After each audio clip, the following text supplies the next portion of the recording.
Hello students, welcome to Katan Academy. बहुत बहुत स्वागत है इस लाइव सेशन में। चलिए जुड़ चुके हैं आप एटलीस्ट बोर्ड बूस्टर सीरीज के लाइव सेशन में। आप जानते हैं कि board booster crash course program में हम डिस्कस कर रहे हैं पूरे चैप्टर्स के होल रिवीजन का।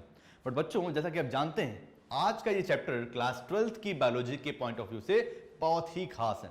बहुत ज्यादा इंपॉर्टेंस है इस चैप्टर का अपने आप में, that is molecular basis of inheritance. अगर सीधे शब्दों में कहा जाए तो ये चैप्टर बहुत बच्चों के लिए खौफ का सब्जेक्ट होता है या खौफ का चैप्टर होता है। बहुत सारे बच्चे डरते हैं इससे, नहीं बिल्कुल भी डरने की जरूरत नहीं है, क्योंकि सारे कॉन्सेप्ट आपके आज क्लियर हो जाएंगे। बट एक बात याद रखिएगा, चैप्टर काफी बड़ा हुआ है, काफी बड़ा चैप्टर है। इस चैप्टर में हम लोगों को सारे पॉइंट्स को डिस्कस करना है, तो हम शॉर्ट में डिस्कस करेंगे, क्योंकि इतना टाइम नहीं होता है हमारे पास में कि हम पूरे चैप्टर को इजिली 1 आवर की क्लास में 1.5 आवर्स की क्लास में पूरा समझ सकें। सो जो भी टॉपिक्स हैं वो हम इजी वे में समझने की कोशिश करेंगे, बट जल्दी जल्दी से, ठीक है। सो आई होप आप सभी प्यारे प्यारे बच्चों ने ऑलरेडी इसकी जो वीडियोस वेबसाइट पे अपलोड हो चुकी हैं उनको आपने देख लिया होगा। आइए स्टार्ट करते हैं, डीएनए के बारे में कुछ जानकारी लेते हैं। वैसे कि आप जानते हैं कि इस चैप्टर का नाम है molecular basis of inheritance. Means कहीं ना कहीं यहाँ पे इनहेरिटेंस की बात हो रही है कि कैसे इनहेरिटेंस होता है, कैरेक्टर्स का transmission from one generation to another generation कैसे होता है, इसी को बोलते हैं इनहेरिटेंस, ठीक है जी। और इनहेरिटेंस के लिए रिस्पॉन्सिबल होते हैं जीन्स, जो कि बने हुए होते हैं डीएनए से। ये बात आपको मालूम होगी। सबसे पहले तो मालूम होना चाहिए कि इस चैप्टर में क्या क्या पढ़ना है बच्चों। डीएनए और आरएनए, इन दोनों को लेके हमेशा ही स्टार्टिंग से ही लड़ाई होती रही है कि कौन एक्चुअली में जेनेटिक मटेरियल है, और साथ में इस लड़ाई में कूद पड़ा था बीच में प्रोटीन। मींस डीएनए और आरएनए की बीच में जो लड़ाई चल रही थी कि who is actually a genetic material, genetic material DNA है कि आरएनए है। प्रोटीन भी उस लड़ाई में कूद पड़ा और लोगों को हो गया कंफ्यूजन कि डीएनए है या आरएनए है या प्रोटीन है।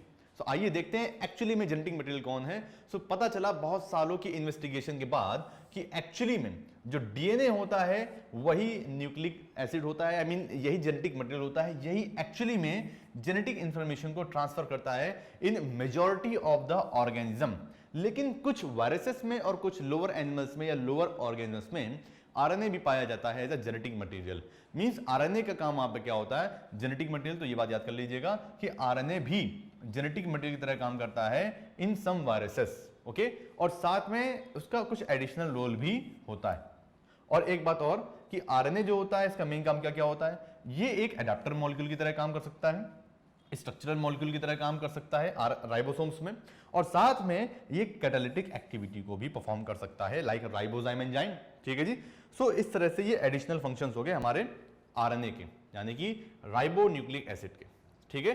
सो ये बात याद रखिए कि मेनली जो डीएनए होता है वही हमारा जेनेटिक मटेरियल होता है मोस्ट ऑफ द केसेस में, मोस्ट ऑफ द ऑर्गेनिज्म्स में। बट कुछ ऑर्गेनिजम्स ऐसे भी होते हैं जिसमें आरएनए पाया जाता है एज अ जेनेटिक मटेरियल। और वायरसेस तो याद रखिएगा, वायरसेस तो होते ही हैं, ठीक है। जैसे कि अभी कोविड-19 चल रहा है, तो कोरोना वायरस जो है वो आरएनए वायरस है, ये बात याद रखिएगा, ठीक है जी। चलिए आगे डिस्कस करते हैं बच्चों the DNA and RNA word के बारे में।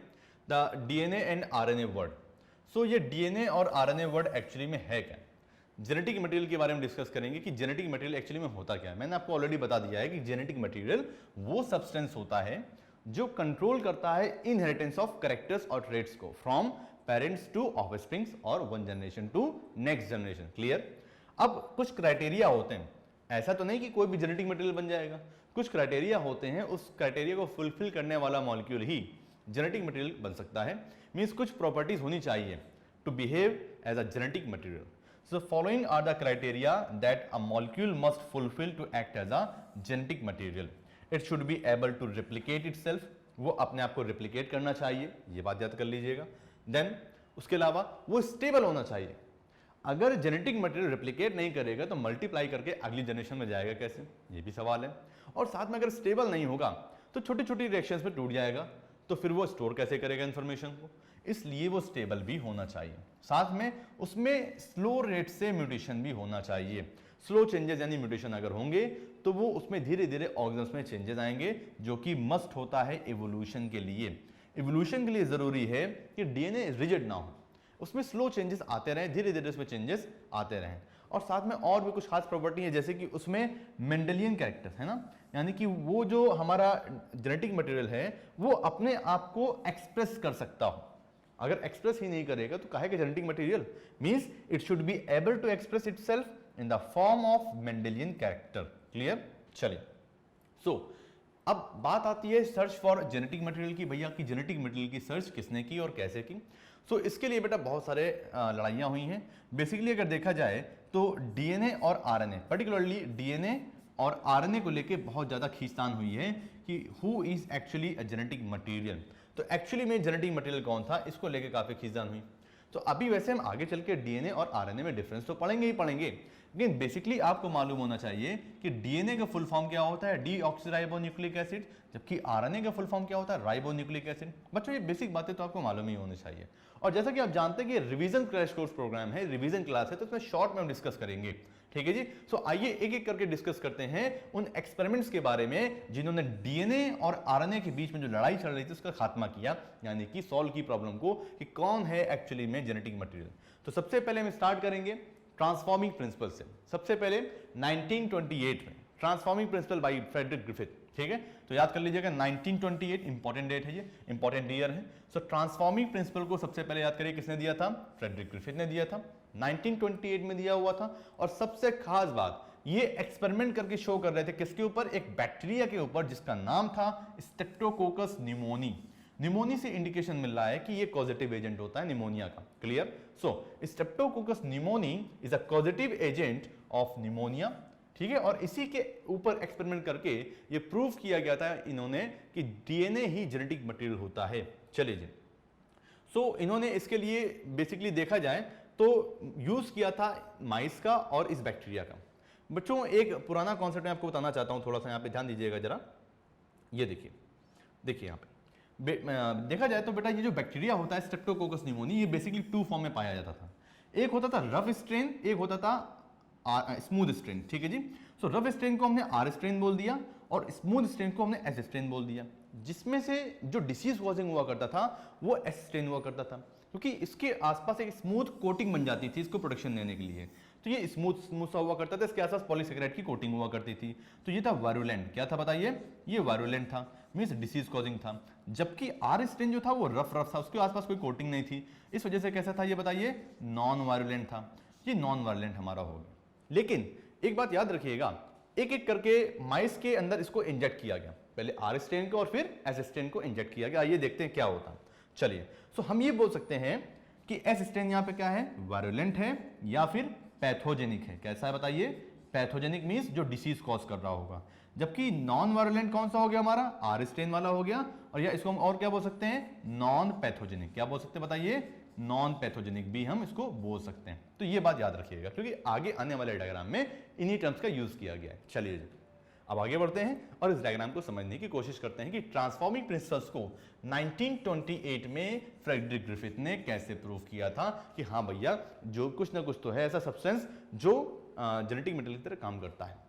सो यहाँ पे देखिए, सबसे पहले हमने माइस के अंदर ये live pathogenic means S strain वाला बैक्टीरिया डाला, जिसकी वजह से चूहा मर गया। क्योंकि एस स्ट्रेन वाले के ऊपर तो कोई एंटीबॉडी का फर्क ही नहीं पड़ रहा था, मींस ये चूहा मर जाएगा जस्ट बिकॉज ऑफ निमोनिया। लेकिन जब लाइव नॉन पैथोजेनिक यानी कि आर स्ट्रेन को हमने इंजेक्ट किया इसके अंदर, तो चूहा बिल्कुल हेल्दी रहा, कोई इसको दिक्कत नहीं हुई, चूहा लाइव रहा।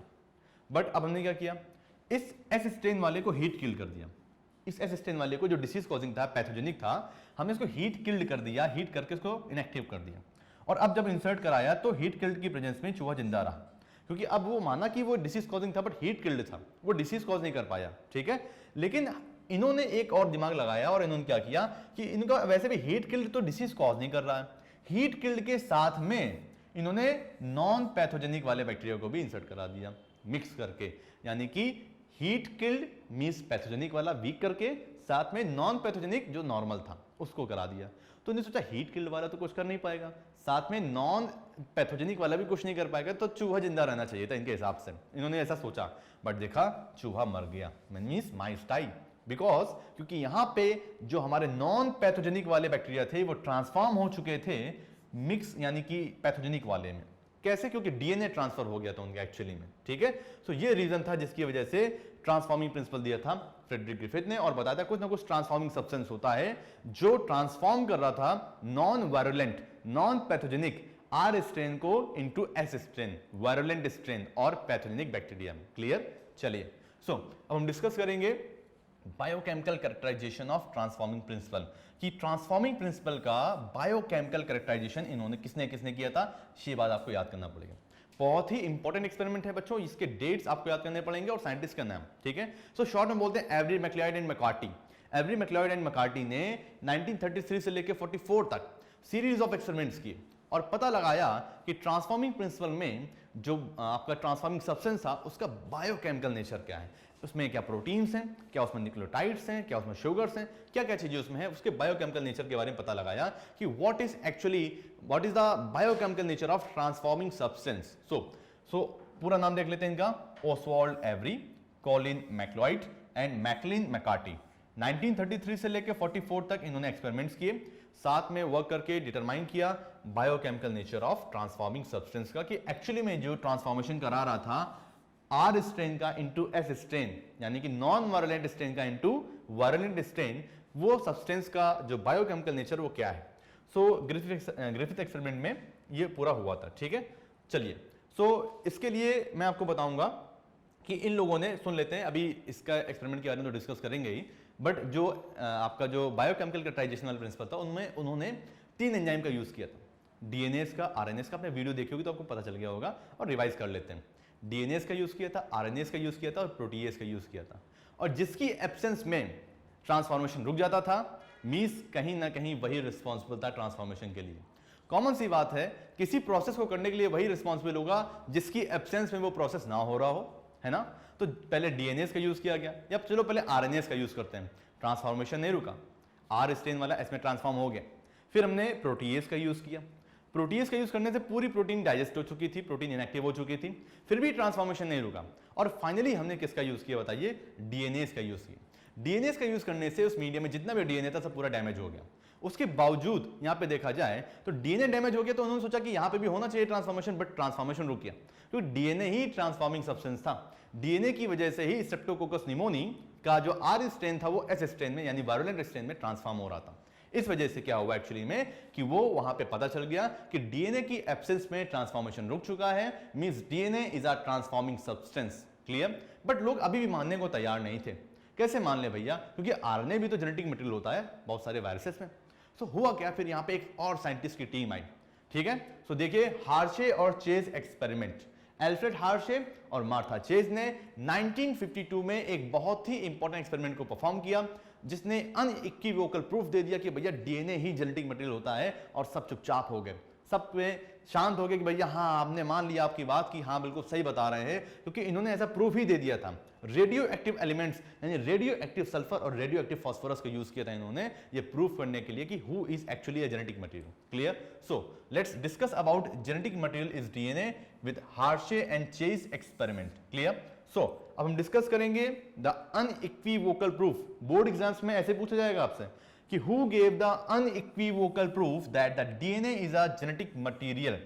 सो अनइक्विवोकल प्रूफ किसने दिया था, हार्शे और चेज एक्सपेरिमेंट में मिला था हमको।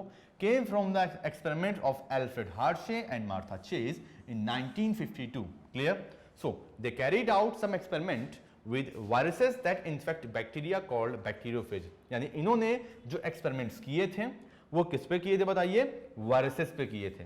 कौन से वायरसेस थे, वो वायरसेस जो बैक्टीरिया को इन्फेक्ट करते थे, और ऐसे वायरसेस को बोलते हैं हम लोग बैक्टीरियोफेज। ये बात तो आपको मालूम ही होगा, ठीक है जी। चलिए आगे देखते हैं। ये रहे हमारे वो पूरे एक्सपेरिमेंट का सेटअप। इन्होंने बेसिकली क्या किया था, बैक्टीरियोफेज का यूज किया था, और किया क्या, यहां पे एक बैक्टीरियोफेज के डीएनए में फास्फोरस को लेबल करा दिया P32। क्लियर।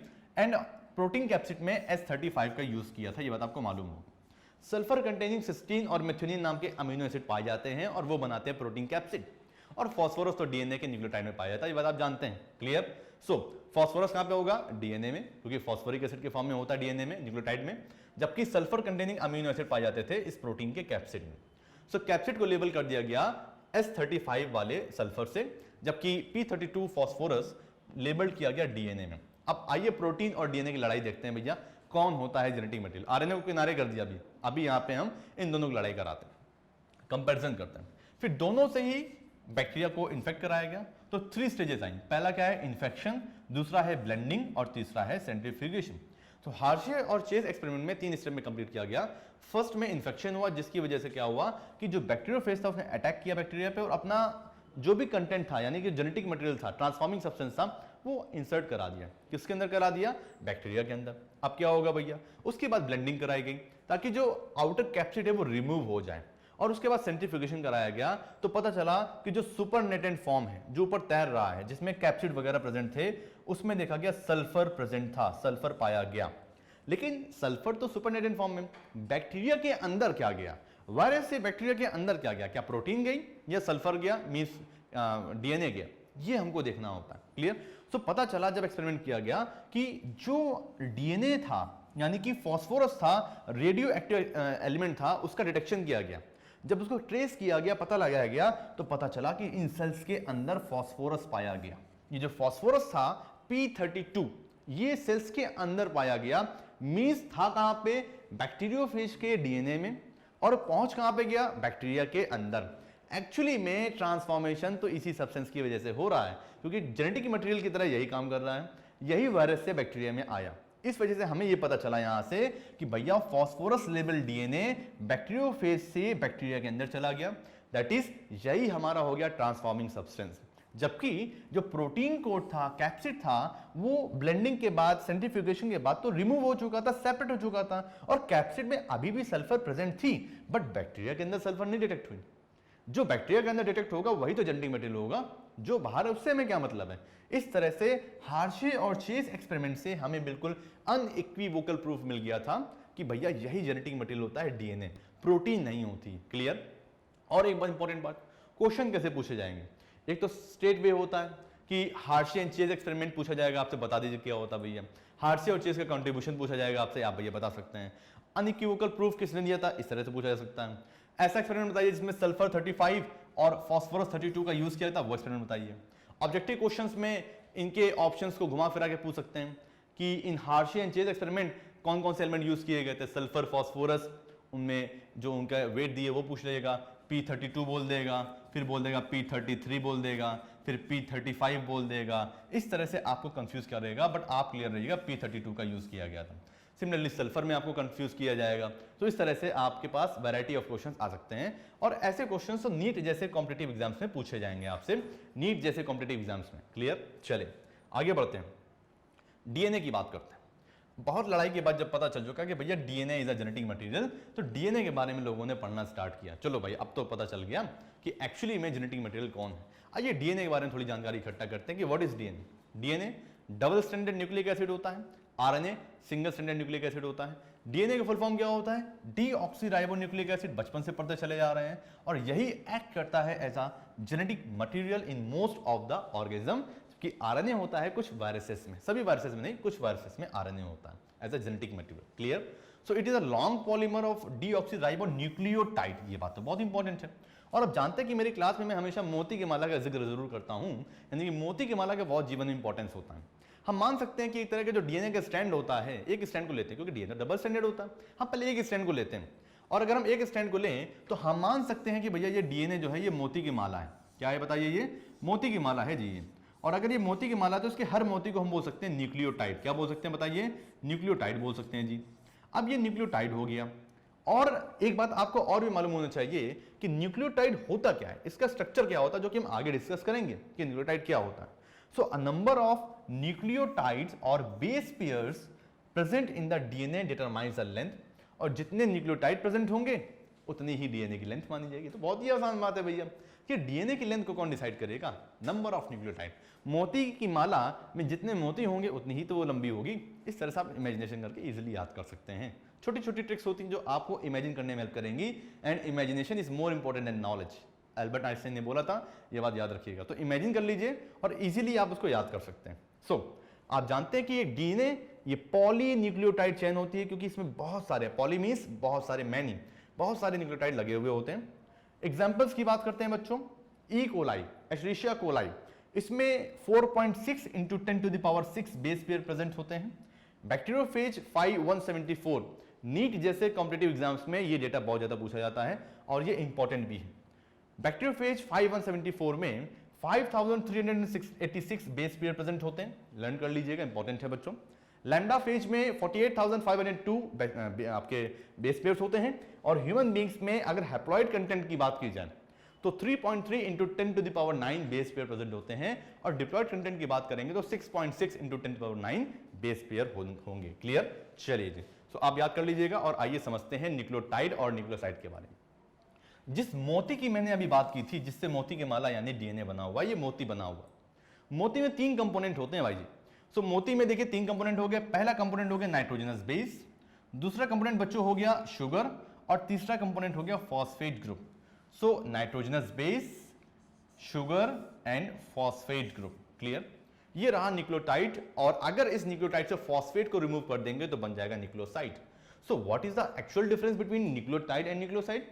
न्यूक्लियोटाइड में 3 component, nitrogenous base, sugar and phosphate, but nucleoside में सिर्फ 2 component, sugar and nitrogenous base, not phosphate. Clear?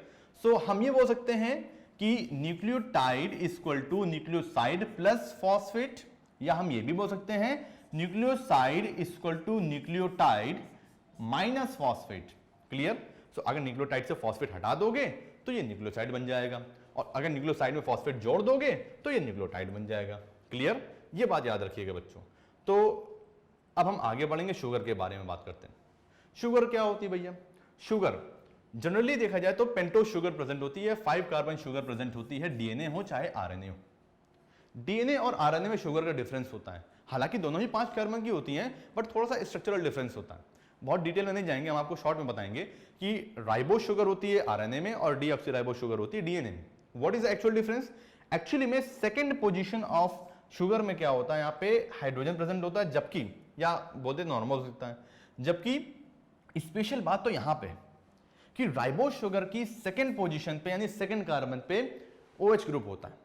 ये जो हाइड्रोक्सिल ग्रुप होता है, OH ग्रुप होता है, इसके एडिशनल होने की वजह से ये बहुत ज्यादा रिएक्टिव हो जाती है, और रिएक्टिव होना किसी भी मॉलिक्यूल को अनस्टेबल कर देता है।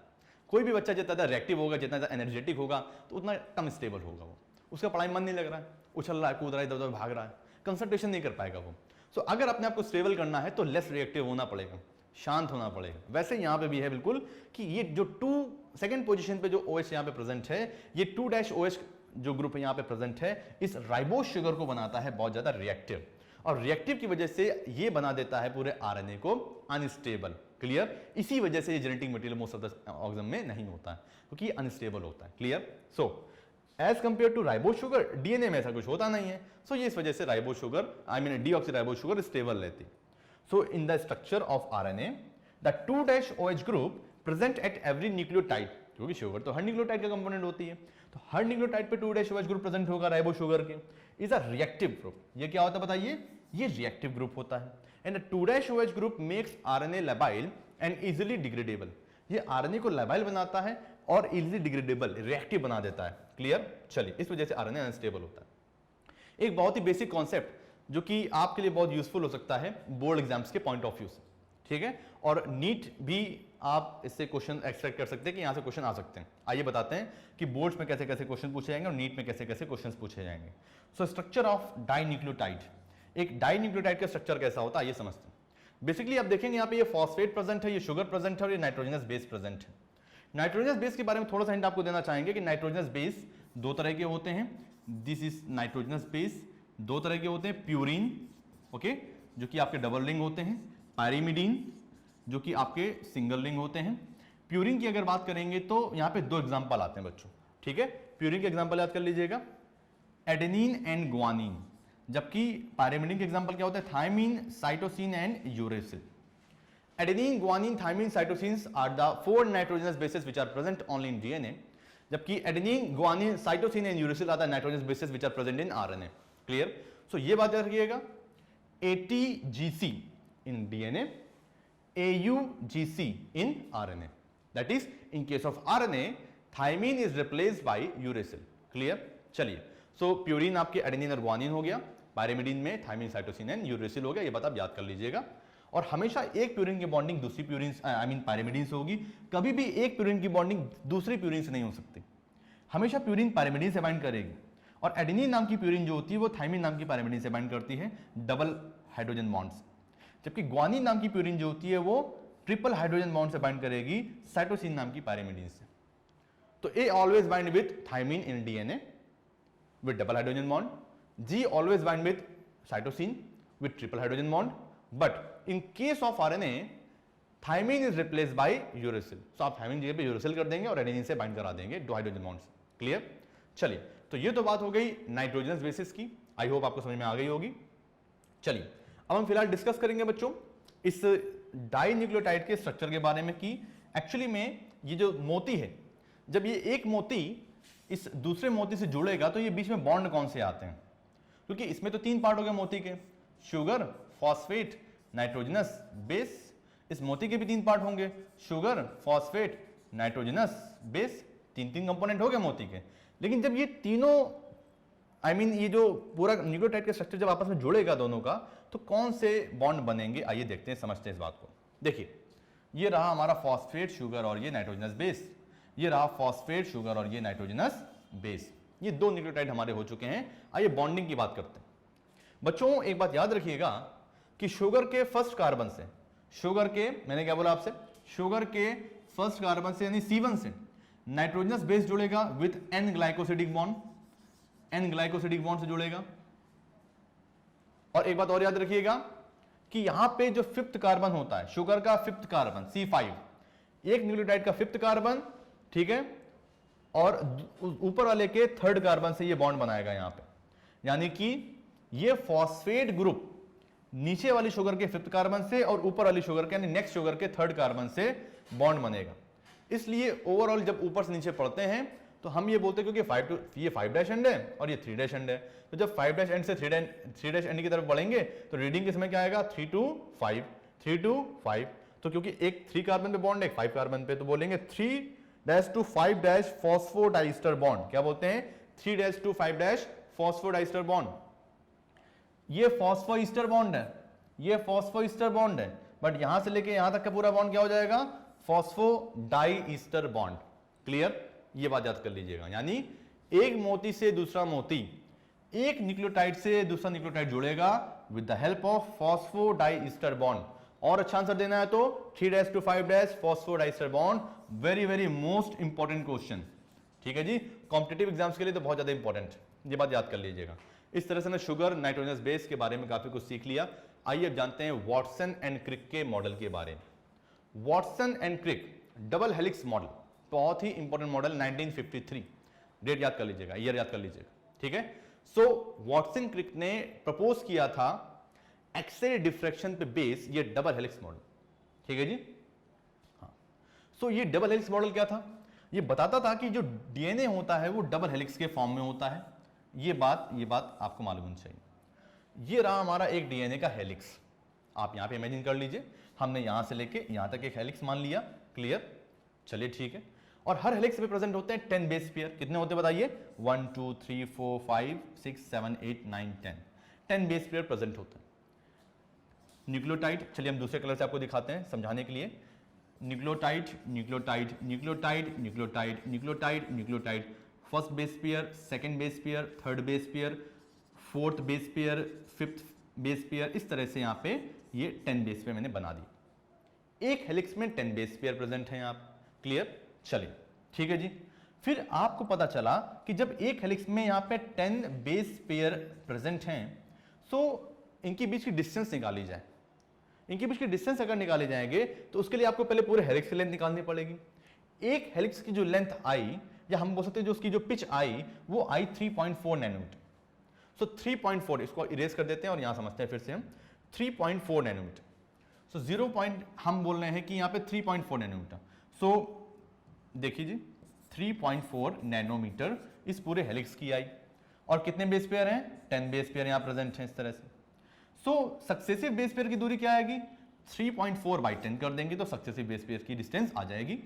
तो हो जाएगा 0.34 nanometre is the distance between two consecutive और सक्सेसिव बेस पेयर। क्लियर? जो डायमीटर हुआ करता है इस डबल हेलिक्स का वो 20 एंगस्ट्रॉम हुआ करता है। दिस वन 20 एंगस्ट्रॉम, याद कर लीजिएगा बच्चों, बहुत इंपॉर्टेंट है। ये मेजर ग्रूव है और राइट हैंडेड फैशन में कॉइलिंग होती है, ये बात याद कर लीजिएगा। ठीक है जी। और डीएनए के जो दोनों स्ट्रैंड्स होते हैं वो हमेशा एंटी पैरेलल पोलैरिटी में होते हैं, एक 5' एंड और दूसरे का 3' एंड होता है यहाँ पे, इस तरह से याद कर लीजिएगा, ठीक है जी। और यहाँ पे बीच में हाइड्रोजन बॉन्ड्स होते हैं, adenine double hydrogen bond with thymine, guanine triple hydrogen bond with cytosine, clear. Uracil यहाँ पे नहीं होगा क्योंकि यहाँ पे डीएनए की बात हो रही है, क्लियर। शुगर कौन सी होगी, डीऑक्सीराइबो शुगर होगी क्योंकि डीएनए का डीऑक्सीराइबो न्यूक्लियोटाइड है। चलिए आगे बढ़ते हैं, पैकेजिंग की बात करते हैं, डीएनए हेलिक्स की पैकेजिंग कैसे होती है। So length of DNA in human can be calculated as distance between two consecutive base pair is 0.34 nanometre, आप जानते हैं, अभी निकाली थी हम लोगों ने, या इसको बोल सकते हैं 0.34 इंटू 10⁻⁹ मीटर, नैनोमीटर से मीटर में कन्वर्ट किया, तो ये कॉन्जिक्यूटिव बेस पेयर्स के बीच की डिस्टेंस आ गई। और फिर नंबर ऑफ बेस पेयर निकाल लीजिए, क्योंकि जितने ज्यादा बेस पेयर होंगे उतनी ही डीएनए की लेंथ होगी, क्लियर। सो हेलिक्स में जो बेस पेयर के नंबर थे हमने अभी याद किया था, टिपिकल मैमेलियन सेल में हम अपनी बात कर रहे हैं, तो 6.6 इंटू 10⁹ ओके, इतने बेस पेयर प्रेजेंट होते हैं, इनके बीच की डिस्टेंस भी निकाल चुके हैं, तो ये आपका 9 है। और हमने क्या किया, इस लेंथ को निकालने के लिए हमने इस नंबर से इस लेंथ को, डिस्टेंस को मल्टीप्लाई करा दिया और अप्रोक्सीमेशन में 2.2 मीटर आंसर आएगा। अब आप सोचिए, माइक्रोस्कोपिक सेल माइनस में उसका डायमीटर होता है, लेकिन उस छोटे से न्यूक्लियस के अंदर 10⁻⁹ आपके जो मीटर के डायमीटर वाले न्यूक्लियस होता है उसके अंदर 2.2 मीटर पॉजिटिव में लेंथ पहुंच गई। इतना ज्यादा डीएनए कैसे आ जाएगा, हाईली कॉइल्ड फॉर्म में होता है, क्रोमेटिन फॉर्म में होता है, ये दिखाते हैं आपको। चलिए आगे दिखाएंगे आपको, लेकिन उसके पहले बात करेंगे पैकेजिंग इन यूकैरियोट्स की, कि एक्चुअली में जो स्पेशलाइज पैकेजिंग होती है डीएनए की, जिसकी वजह से इतना लंबा 2.2 मीटर लंबा डीएनए एक छोटी सी माइक्रोस्कोपिक सेल के अंदर आ जाता है। कैसे आ जाता है, just because of specialise packing. और वो स्पेशलाइज पैकिंग आइए यूकैरियोट्स में देखते हैं कैसे होती है। The organization of DNA is much more complex in eukaryotes as compared to prokaryotes, because in case of eukaryote, requirement of histone protein is necessary, but in case of prokaryotic cell, histone is not required. Non-histone proteins are required. Clear? So, histones are the proteins that are rich in basic amino acid और positively charged protein होती है।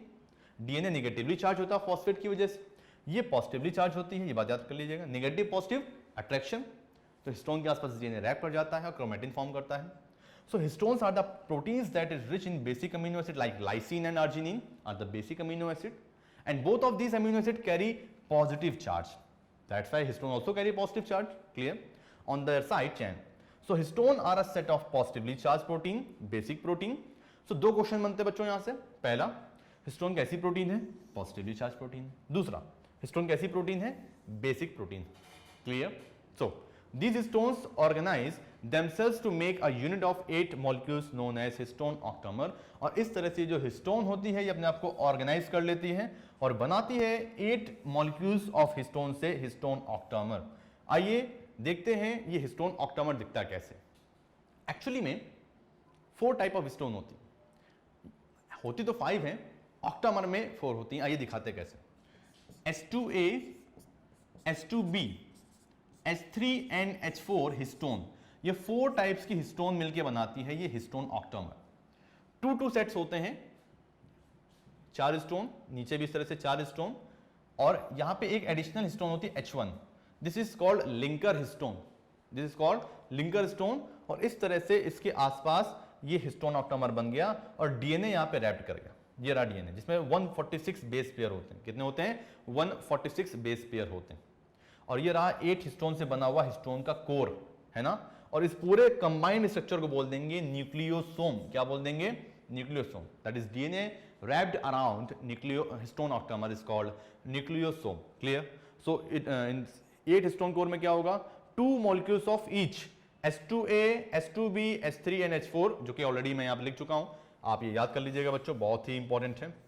Histone के types और linker histone H1 most important, very very most important, clear. चलिए, और एक nucleosome को दूसरे न्यूक्लियोसोम से जोड़ने के लिए यहाँ पे प्रेजेंट है बीच में लिंकर डीएनए। क्या प्रेजेंट है बताइए, लिंकर डीएनए प्रेजेंट। इस डायग्राम को देखिए बच्चों, यहाँ से स्टार्ट करते हैं। देखिए ये न्यूक्लियोसोम का स्ट्रक्चर है, हिस्टोन का कोर यहाँ पे दिखाई दे रहा है, हिस्टोन ऑक्टामर के आसपास ये डीएनए रैप्ड है हमारा, ठीक है। 174 बेस पेयर्स के अराउंड यहाँ पे रैप्ड होते हैं इसमें एक न्यूक्लियोसोम में। लिंकर हिस्टोन भी यहाँ पे है, H1 प्रोटीन यहाँ पे दिख रही है जो कि लिंकर डीएनए को जोड़ रही है। लिंकर डीएनए ये रहा, एक न्यूक्लियोसोम से दूसरे न्यूक्लियोसोम को जोड़ने वाला जो डीएनए होता है उसे क्या बोलते हैं, लिंकर डीएनए बोलते हैं, क्लियर। आगे बढ़ते हैं और आप यहाँ पे देखेंगे कि ये ओवरऑल न्यूक्लियोसोम यहाँ पे प्रेजेंट है, 8 group of histone protein present हैं।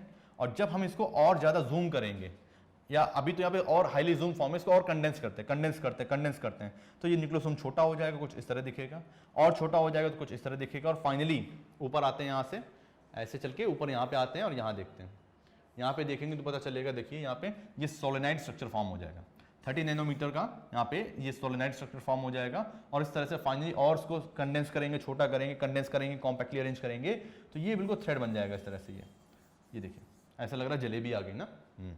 तो ये हो गया प्रोटीन स्कैफोल्ड सोलेनाइड स्ट्रक्चर के बाद। This one is a solenoid structure, और उसके बाद यहाँ पे ये प्रोटीन स्कैफोल्ड बन जाएगा। और यही प्रोटीन स्कैफोल्ड ये थ्रेड फॉर्म में जो क्रोमेटिन यहाँ बना, एक्चुअली में इसे बोलते हैं chromatin, this is called thread like structure chromatin. Okay, तो इस क्रोमेटिन की बात करेंगे तो इसी से हमारा क्रोमोसोम बनता है, कॉम्पैक्टली अरेंज होकर क्रोमेटिन आगे चल के बना देगी ये chromosome. Clear? So this one is a chromosome, और ये कंडेंस फॉर्म में है। क्लियर? ये सारी चीजें यहाँ पे आपको याद करनी है। अब आइए क्रोमेटिन की बात हो रही है तो क्रोमेटिन के टाइप्स की बात भी कर लेते हैं।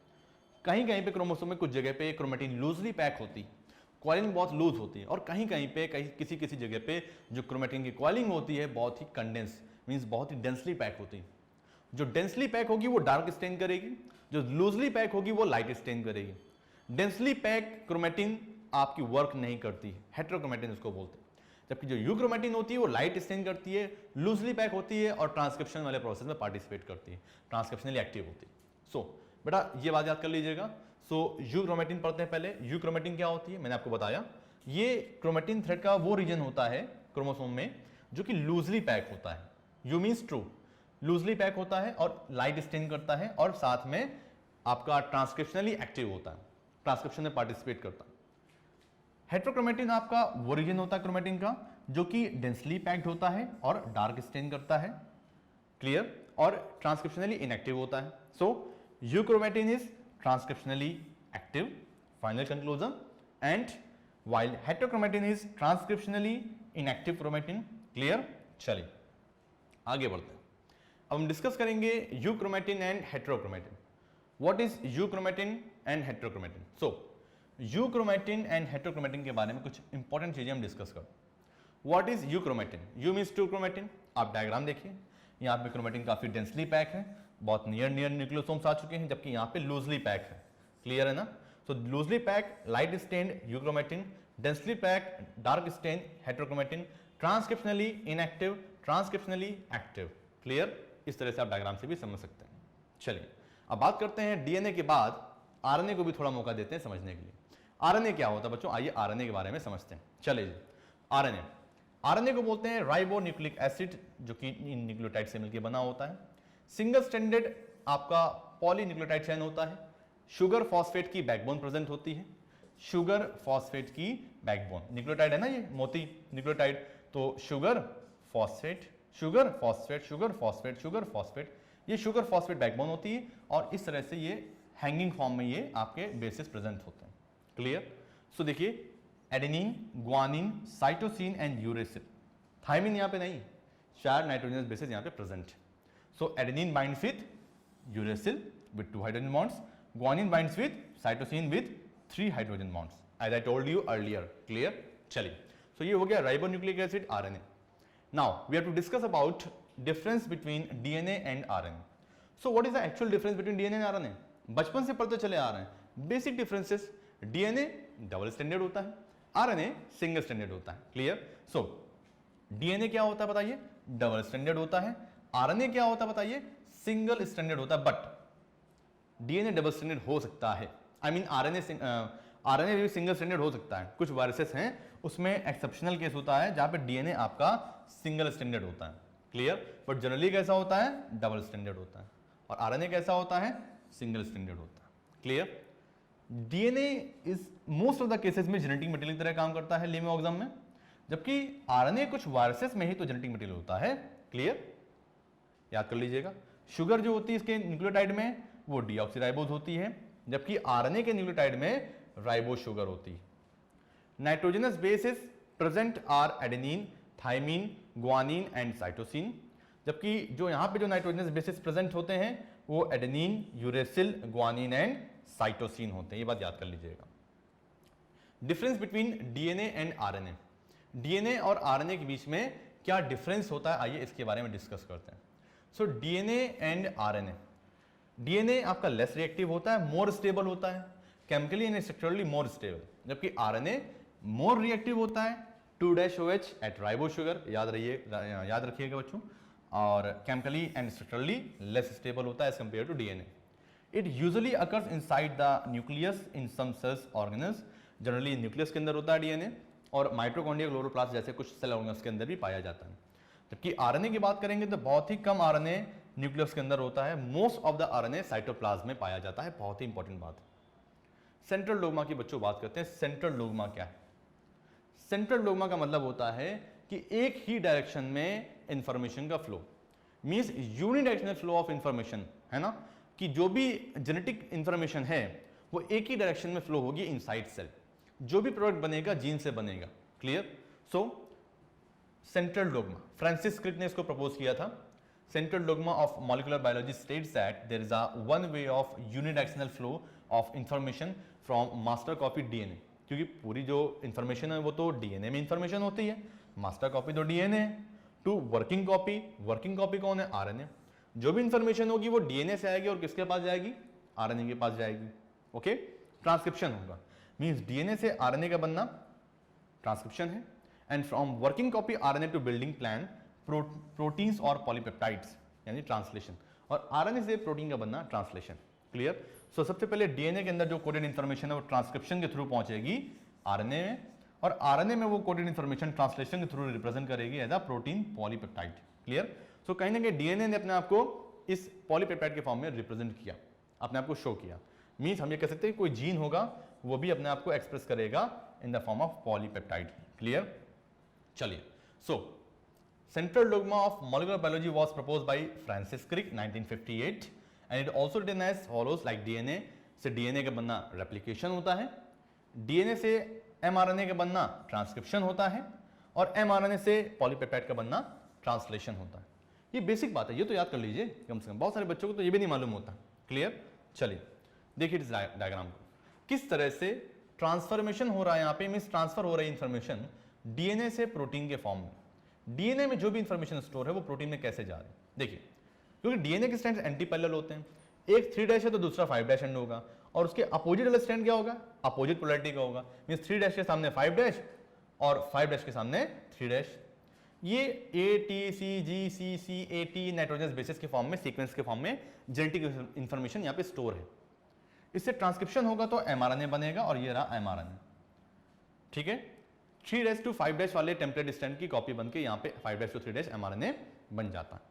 और जब ये एमआरएनए बनेगा तो इसमें टेम्पलेट स्ट्रैंड के अकॉर्डिंग यहाँ पे कॉम्प्लीमेंट्री बेस पेयरिंग होगी, और उसके बाद जब एमआरएनए फॉर्म में इंफॉर्मेशन आ चुकी है तो यही जो होगा राइबोसोम में जाके ट्रांसलेशन कराएगा और बनाएगा इन कोडॉन्स के बेसिस पे, इन कोडॉन्स, ट्रिपलेट कोडॉन्स के बेसिस पे ये अमीनो एसिड।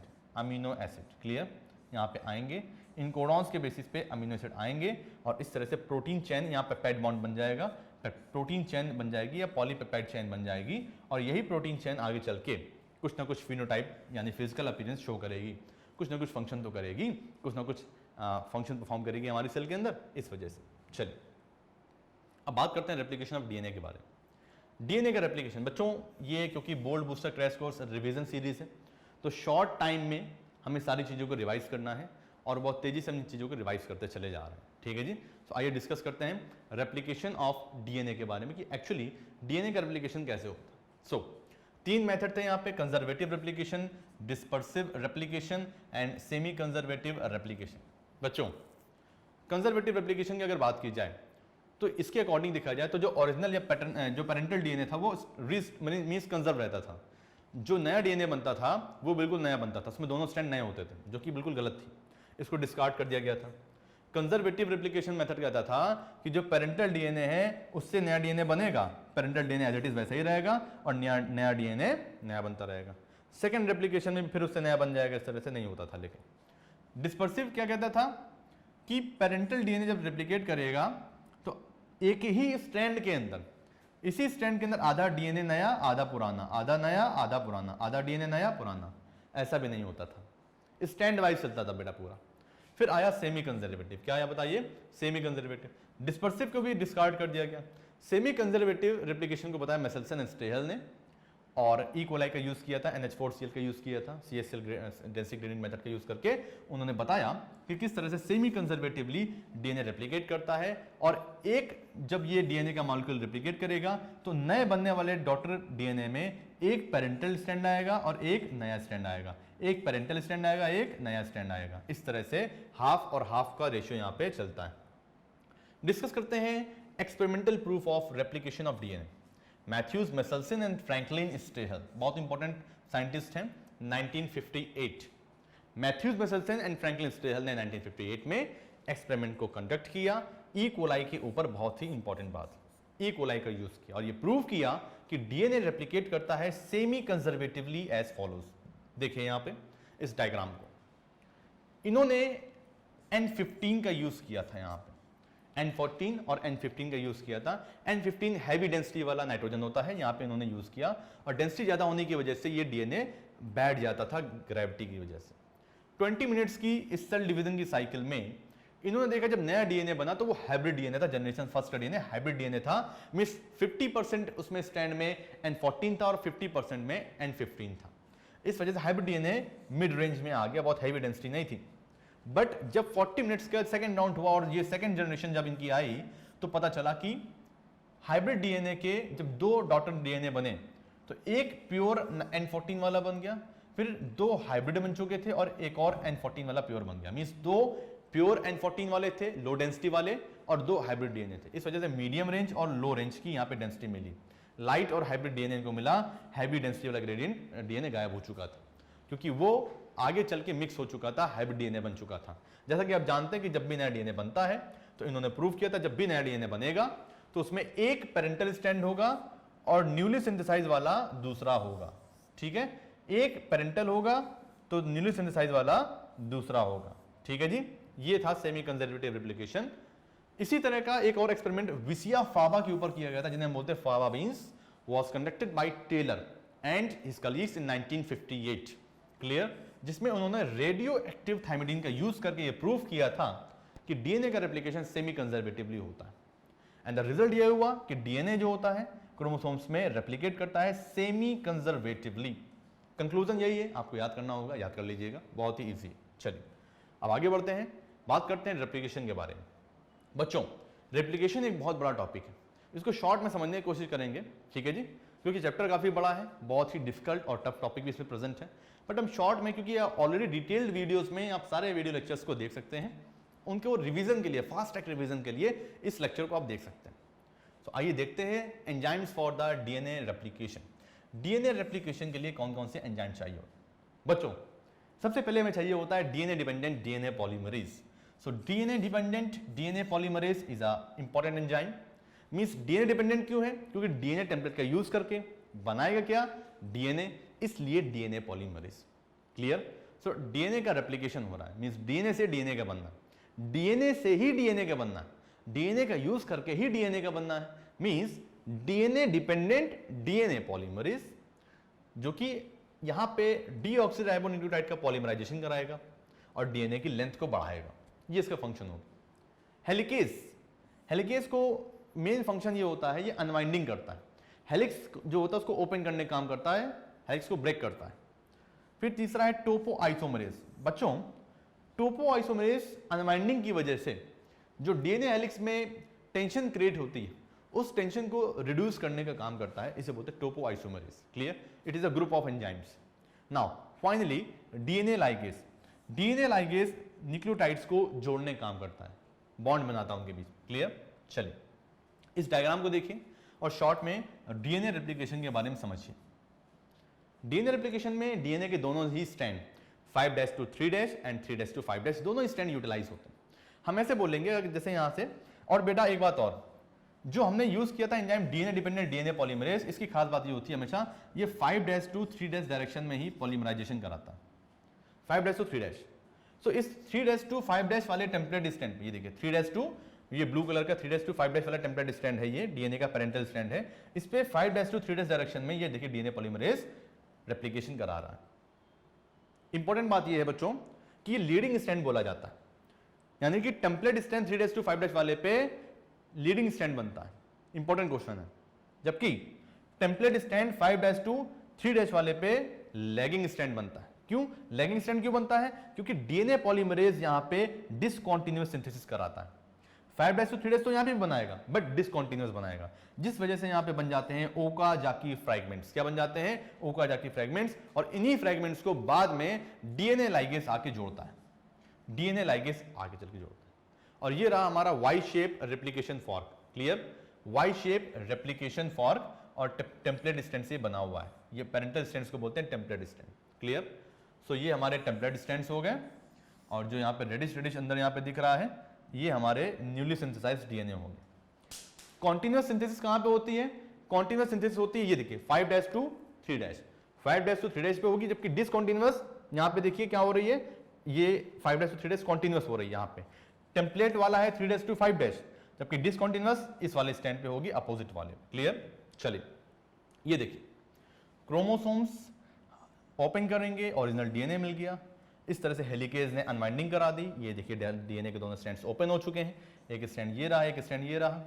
एक आपका ये लीडिंग स्ट्रैंड है, क्योंकि यहाँ पे क्या है, फटाफट 5'-3' यहाँ पे रेप्लिकेशन हो रहा है। ये फ्री न्यूक्लियोटाइड साइटोप्लाज्म को मिल रहे हैं, लग रहे हैं यहाँ पे न्यूक्लियोप्लाज्म में जाके डीएनए पॉलीमरेज काम कर रहा है, न्यूक्लियोटाइड्स का पॉलीमराइजेशन करा रहा है। दिस वाज लीडिंग स्ट्रैंड, क्योंकि मूव कर रहा है 5'-3' on the template strand, polarity having 3'-5'। But ये रहा लैगिंग स्ट्रैंड, जहां पे फ्रैगमेंट्स में, टुकड़ों में डीएनए बनेगा, जिसे बोलेंगे ओकाजाकी फ्रैगमेंट्स। और ये देखिए कलरफुल न्यूक्लियोटाइड्स लग रहे हैं, जिसमें एडेनिन, थाइमिन, ग्वानिन, साइटोसिन और यूरेसिल है। क्लियर? आई मीन यूरेसिल नहीं होगा, एडेनिन, थाइमिन, ग्वानिन और साइटोसिन होगा, यूरेसिल तो आरएनए में होगा। क्लियर? आरएनए के रेप्लिकेशन में हो। चलिए आगे बढ़ते हैं, आरएनए के फॉर्मेशन में होगा एक्चुअली। और ट्रांसक्रिप्शन की बात करते हैं बच्चों। हम ट्रांसक्रिप्शन क्या होता है बेटा? ये जो ट्रांसक्रिप्शन है मैं आपको पहले बता चुका हूं कि ट्रांसक्रिप्शन का मतलब होता है the process of कॉपिंग genetic information. DNA में जो भी जेनेटिक इंफॉर्मेशन कोडेड है उसका आरएनए के फॉर्म में ट्रांसफॉर्म होना ही क्या कहलाता है? ट्रांसक्रिप्शन कहलाता है। सो लिखा हुआ is the process of कॉपिंग genetic information from one strand of DNA into RNA. एक स्ट्रैंड ऑफ डीएनए से आरएनए में इंफॉर्मेशन कॉपी हो जाएगी। क्लियर? नाउ ट्रांसक्रिप्शन यूनिट की बात करते हैं कि ट्रांसक्रिप्शन यूनिट क्या होता है। A transcription unit of DNA is defined primarily by 3 regions in the DNA। यानी जो ट्रांसक्रिप्शन यूनिट होती है डीएनए की, उसको प्राइमरली कौन डिफाइन करता है बताइए? 3 रीजन होते हैं उसमें। पहला होता है प्रमोटर रीजन, दूसरा होता है स्ट्रक्चरल जीन और तीसरा होता है टर्मिनेटर, जहां पे ट्रांसक्रिप्शन टर्मिनेट करता है। और ट्रांसक्रिप्शन के प्रोसेस से डीएनए से बन जाता है आरएनए। तो जब आरएनए बनना स्टार्ट करेगा तो प्रमोटर रीजन से स्ट्रक्चरल जीन वाला पार्ट ही इन्वॉल्व होगा प्रमोटर के आगे से, और टर्मिनेटर पे वो चेन टर्मिनेट कर जाएगी। मींस एमआरएनए हमारा बन चुका होगा, वहां से एमआरएनए फिनिश हो जाएगा। 3' के आप देखेंगे तो 5' स्ट्रैंड के अप स्ट्रीम पे प्रमोटर होता है, जबकि 3' स्ट्रैंड के डाउन स्ट्रीम पे टर्मिनेटर होता है। स्ट्रक्चरल जीन ये वाला पोर्शन कहलाया जाएगा, ये प्रमोटर रीजन है, ये टर्मिनेटर रीजन है जहां पे एमआरएनए टर्मिनेट करेगा, और ये ट्रांसक्रिप्शन यहां से स्टार्ट होता है। ये स्ट्रक्चरल जीन प्रेजेंट है, इसी की कॉपी बनती है। क्लियर? एक बात और इंपॉर्टेंट है, जिस स्ट्रैंड से एमआरएनए बनेगा उसे टेम्पलेट स्ट्रैंड बोलते हैं, और जिसका कुछ नहीं होना, क्योंकि ट्रांसक्रिप्शन में सिर्फ एक स्ट्रैंड ही पार्टिसिपेट करता है, 3'-5' वाला। क्योंकि ट्रांसक्रिप्शन के प्रोसेस में एक एंजाइम यूटिलाइज होता है डीएनए डिपेंडेंट आरएनए पॉलीमरेज। बनना किससे है? डीएनए से, तो डीएनए डिपेंडेंट। बनना क्या है ट्रांसक्रिप्शन में? आरएनए, तो RNA polymerase. RNA polymerase use होगा, और वो भी हमेशा 5'-3' डायरेक्शन में ही काम करता है। इसलिए टेम्पलेट स्ट्रैंड जो यूज करेंगे वो कौन सा यूज करेंगे? 3'-5', ताकि अपोजिट पोलैरिटी के रूल के हिसाब से 5'-3' यहाँ पे एमआरएनए यहाँ पे इस तरह से बन सके। क्लियर? ये बात याद रखिएगा। तो जो बचा हुआ स्ट्रैंड होता है उसे क्या बोलते हैं? उसे बोलते हैं कोडिंग स्ट्रैंड। क्या बोल देते हैं? कोडिंग स्ट्रैंड बोलते हैं। क्लियर? तो ये 3 पार्ट बच्चों याद रखिएगा, इंपॉर्टेंट। चलिए, तो लिखा हुआ 2 स्ट्रैंड्स जो डीएनए के होते हैं, दोनों में अपोजिट पोलैरिटी होती है। जो एंजाइम होता है मैंने आपको बताया डीएनए डिपेंडेंट आरएनए पॉलीमरेज होता है। ये पॉलीमराइजेशन कराता है सिर्फ एक ही डायरेक्शन में, और वो डायरेक्शन कौन सी होती है? 5'-3' डायरेक्शन होती है।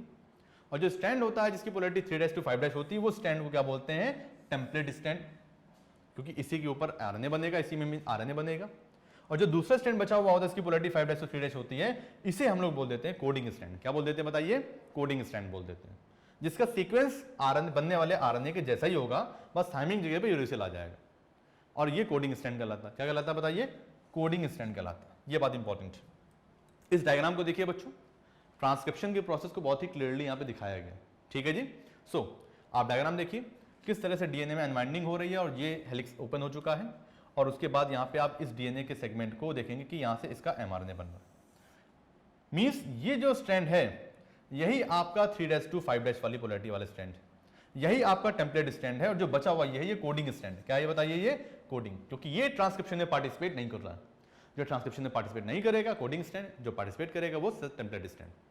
और हमेशा 5' to 3' हमारा यहाँ पे ये बनेगा, क्लियर। और यहाँ पे डीएनए आरएनए से बन रहा, आरएनए डीएनए से बन रहा था, इसको बोल देंगे डीएनए आरएनए हाइब्रिड रीजन। एनटीपीज यहाँ पे प्रेजेंट है, न्यूक्लियोटाइड ट्राइफॉस्फेटेज यहाँ पे प्रेजेंट है, जो कि एनर्जी यहाँ पे सप्लाई करेंगे, और इस तरह से आपका जो पॉलीमरेज एंजाइम है ये मूव कर रहा है। पॉलीमरेज एंजाइम पे मूवमेंट हो रहा है, ये है आरएनए पॉलीमरेज, जो कि राइबो न्यूक्लियोटाइड्स को लाके यहाँ पे जोड़ेगा, राइबो न्यूक्लियोटाइड्स को, क्लियर। ये बात याद रखिएगा। चलिए आगे डिस्कस करेंगे बच्चों ट्रांसक्रिप्शन यूनिट के बारे में कुछ और बातें। ट्रांसक्रिप्शन यूनिट की अगर बात की जाए और जीन की अगर बात की जाए, तो जीन क्या होता है बच्चों? जीन के बारे में मालूम होना बहुत जरूरी है। जीन फंक्शनल यूनिट होता है, जीन ही अपने आप को एक्सप्रेस करता है किसी भी सेल में कोई फंक्शन परफॉर्म करने के लिए, ठीक है जी। प्रदीप भैया पानी पानी। ट्रांसक्रिप्शन यूनिट की बात कर रहे थे, तो जीन क्या होता है? फंक्शनल यूनिट होता है इनहेरिटेंस का।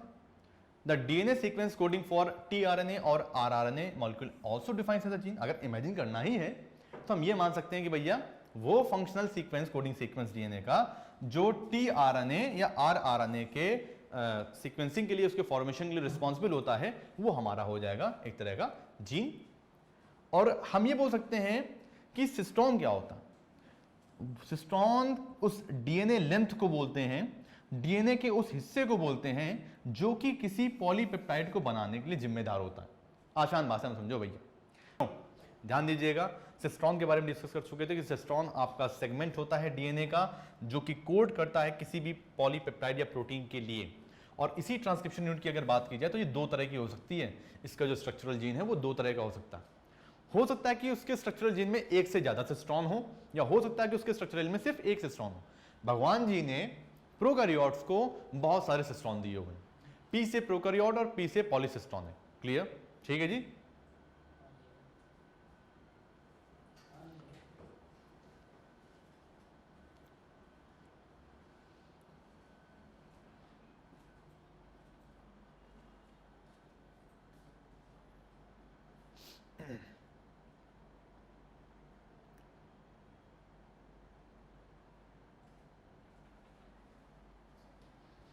सो we are discussing about transcription unit कि जनरली ट्रांसक्रिप्शन यूनिट जो होती है वो प्रोकैरियोट्स में पॉलीसिस्टोनिक होती है। उसका जो स्ट्रक्चरल जीन होता है वो पॉलीसिस्टोनिक हो सकता है या मोनोसिस्टोनिक भी हो सकता है। बट इंपॉर्टेंट बात, भगवान ने थोड़ी दया दिखा दी प्रोकैरियोट्स के साथ में। उन्हें कहा तथास्तु प्रोकैरियोट्स, तुम सिंपल स्ट्रक्चर वाली सेल हो, तुमको तो हम बहुत सारे सिस्टोन देंगे, खुश रहो। और यूकैरियोट्स के साथ में भगवान ने कहा कि यूकैरियोटिक सेल तुम बहुत उछलती हो, तुमको सिर्फ हम एक सिस्टोन देंगे, यानी कि यूकैरियोटिक सेल जो होती है वो मोनोसिस्टोनिक होती है।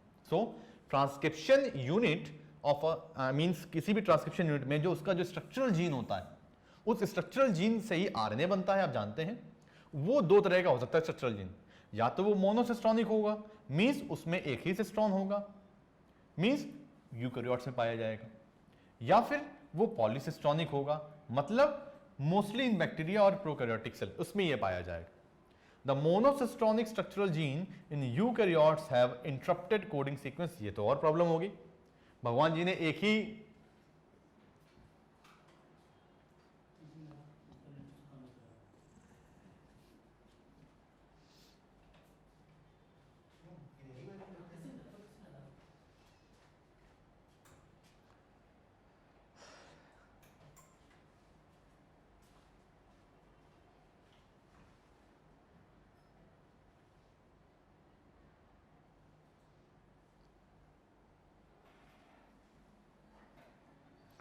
जैसा कि हमने डिस्कस किया कि भगवान जी ने तो एक ही पहली बात तो सिस्टोन दिया यूकैरियोट्स को, और उसमें भी इंटरप्शंस दे दिए, इंटरप्टेड कोडिंग सीक्वेंसेस दे दिए। आइए अब इनके बारे में समझते हैं। तो पहले तुमने समझा कि भैया स्ट्रक्चरल जीन जो होता है वो क्या होता है। वो दो तरह का हो सकता है structural gene generally transcription unit का। मोनोसिस्टोनिक या पॉलीसिस्टोनिक। फिर उसमें भी हमने पढ़ा कि भैया यूकैरियोट्स में मोनोसिस्टोनिक है, भैया चलो एक ही सिस्ट्रॉन दिया भगवान ने, मोनो मीन्स वन, कोई बात नहीं काम चला लेंगे। बट उसमें भी भगवान ने कहा कि तुम ज्यादा उछल रहे हो भैया, अब तुम्हें हम इंटरप्टेड सीक्वेंस देंगे, यानी कि हम इसमें एक्सॉन्स और इंट्रॉन्स ऐड कर देते हैं। आइए देखते हैं। तो पहले पॉलीसिस्टोनिक और मोनोसिस्टोनिक को समझिए।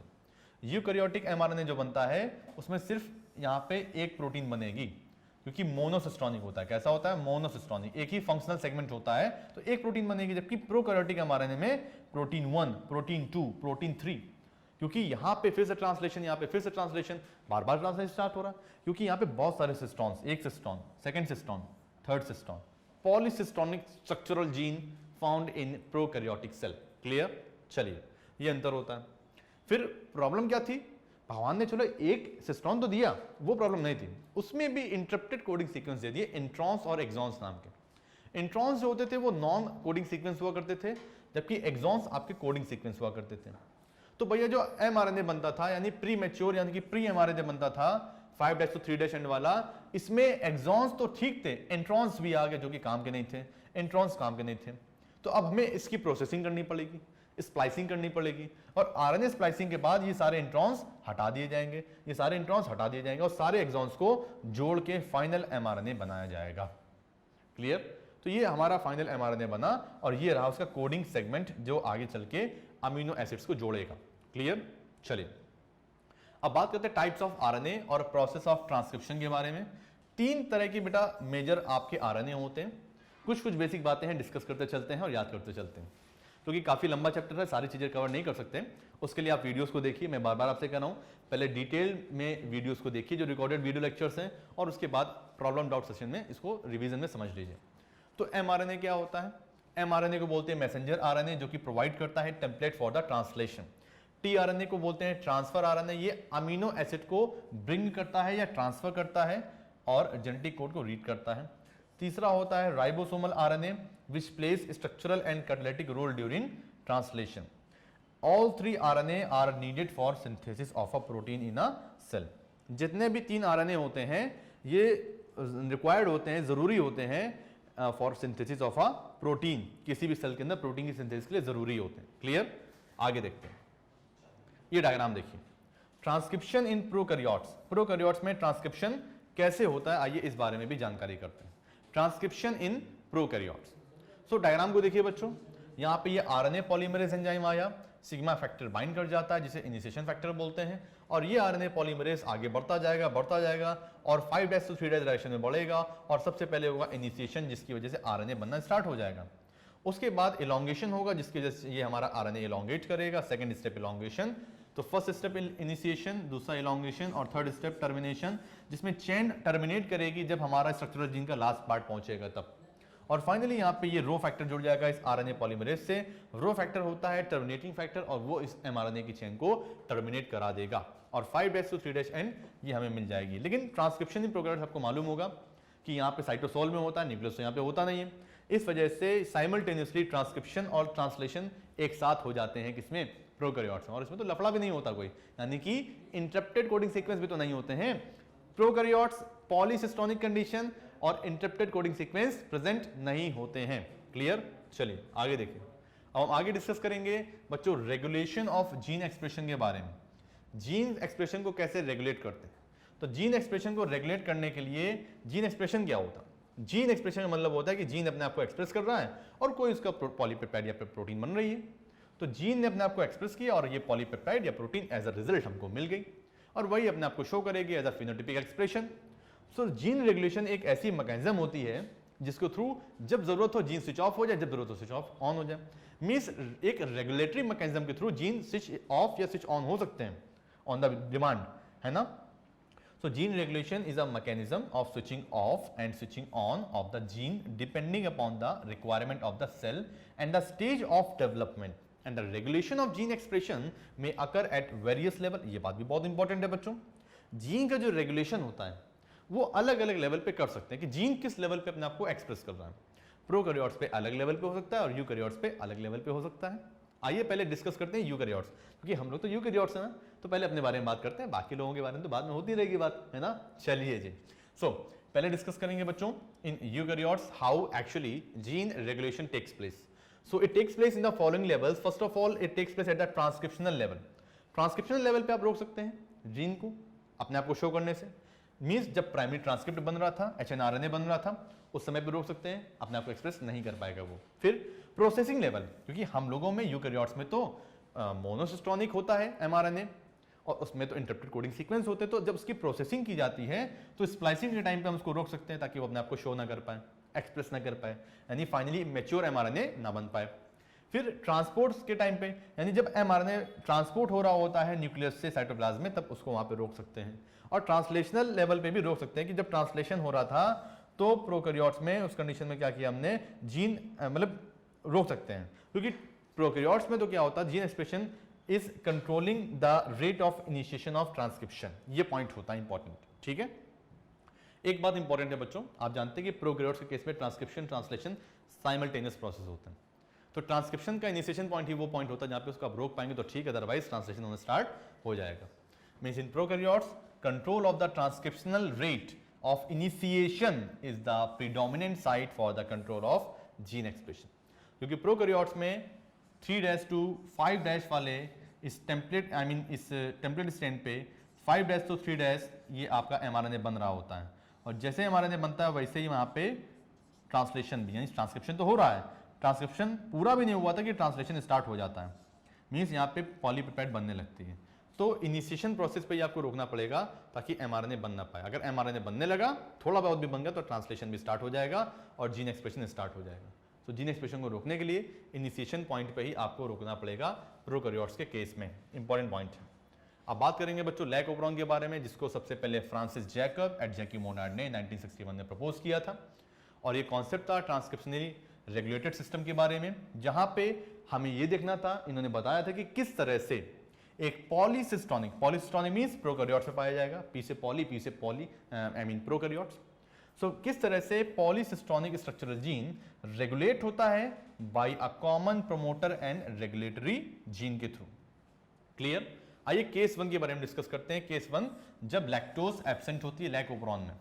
तो लैक्टोज एब्सेंट होगी तो बच्चों क्या होगा, आप जानते हैं, ये देखिए, ये आपका इनहिबिटरी जीन होता है, ये ऑपरेटर रीजन है, ये प्रमोटर रीजन है, और ये स्ट्रक्चरल जीन के 3 जीन हो गए, ZYA, जया. ट्रिक याद हो जाएगी, जया. 3 जीन होते हैं, जया, ZYA, और जया से निकलते हैं 3 एंजाइम.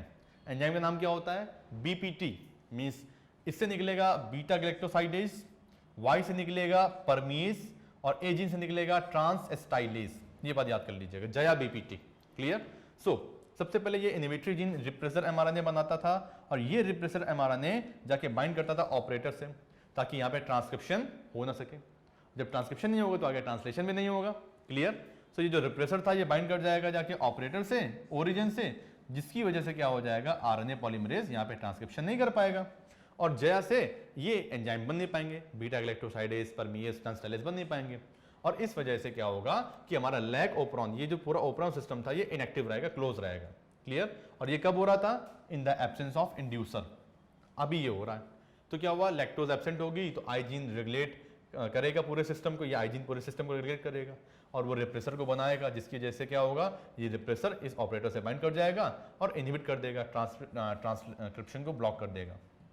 लिंक के सेकंड की बात करते हैं. अब क्या है, लैक्टोज प्रेजेंट है, और लैक्टोज होती है एज अ इंड्यूसर. लैक्टोज है या उसका सब्स्टिट्यूट है एलोलैक्टोज. तो लैक्टोज या एलोलैक्टोज बिहेव करता है एज इंड्यूसर, और इस रिप्रेसर एमआरएनए से बनने वाली प्रोटीन को इनएक्टिव कर देता है ये इंड्यूसर. अब ये रिप्रेसर जब इनएक्टिव हो जाएगी लैक्टोज की प्रेजेंस में, तो ये ऑपरेटर पे जाके बाइंड नहीं कर पाएगी, तो आरएनए पॉलीमरेज आएगा और जया से बीपीटी नाम के एंजाइम बनाएगा. तो Z जीन बनाएगा बीटा गैलेक्टोसाइडेज, Y जीन बनाएगा परमीएज, और A जीन बनाएगा ट्रांसएस्टाइलेज. और इस तरह से ट्रांसलेशन हो जाएगा, और इंड्यूसर की प्रेजेंस में, यानी लैक्टोज या एलोलैक्टोज की प्रेजेंस में, ये लैक ओपरॉन स्विच ऑन हो गया. स्विच ऑन मींस काम कर रहा है, ट्रांसक्रिप्शन हो रहा है. तो जब लैक्टोज प्रेजेंट होगा, इंड्यूसर प्रेजेंट होगा, तो उस कंडीशन में ये इंड्यूसर की तरह काम करेगा, और ये रिप्रेसर से बाइंड करके उसको इनएक्टिव कर देगा. रिप्रेसर से बाइंड करेगा, ऑपरेटर नहीं बाइंड करेगा, ये रिप्रेसर से बाइंड करके रिप्रेसर को इनएक्टिव कर देगा, ताकि रिप्रेसर ऑपरेटर से जाके बाइंड ना कर पाए. एंड दस इस तरह से क्या होगा, रिप्रेसर आपका ऑपरेटर से बाइंड नहीं कर पाएगा, और हमारा आरएनए पॉलीमरेज आगे चल के ट्रांसक्रिप्शन करा देगा. इस तरह से आज के इस इंपॉर्टेंट वीडियो लेक्चर में हमने बहुत सारे टॉपिक्स को डिस्कस किया. मैंने कोशिश की कि बहुत ही बड़े बड़े और खतरनाक टॉपिक्स को शॉर्ट में, बहुत ही कंसाइज फॉर्म में रिवाइज कराने की कोशिश की।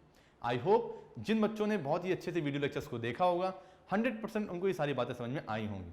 और किसी भी तरह की दिक्कत के लिए इस ईमेल आईडी पे यानी कि query@katyayanaacademy पे जाके आप हमें अपने क्वेश्चंस को ईमेल कर सकते हैं और क्वेश्चंस को पूछ सकते हैं। बट हमेशा याद रखिएगा ये रिवीजन प्रोग्राम है, revision board booster crash course series है। रिकॉर्डेड लेक्चर्स डिटेल में होते हैं, आप उनको देखिए, उनको देख के समझिए, और जब समझ लेंगे तो उसको मेमोराइज करने के लिए, रिवीजन के लिए, शॉर्ट टर्म में ट्रिक्स को जानने के लिए इन लेक्चर्स को देखना बहुत जरूरी है। ओके बच्चों, so tata bye bye and good night. Next turn पे नेक्स्ट सेशन में मिलेंगे एक नए चैप्टर के साथ में। तब तक पढ़ते रहिए, आगे बढ़ते रहिए और रुकना मना है। Thank you.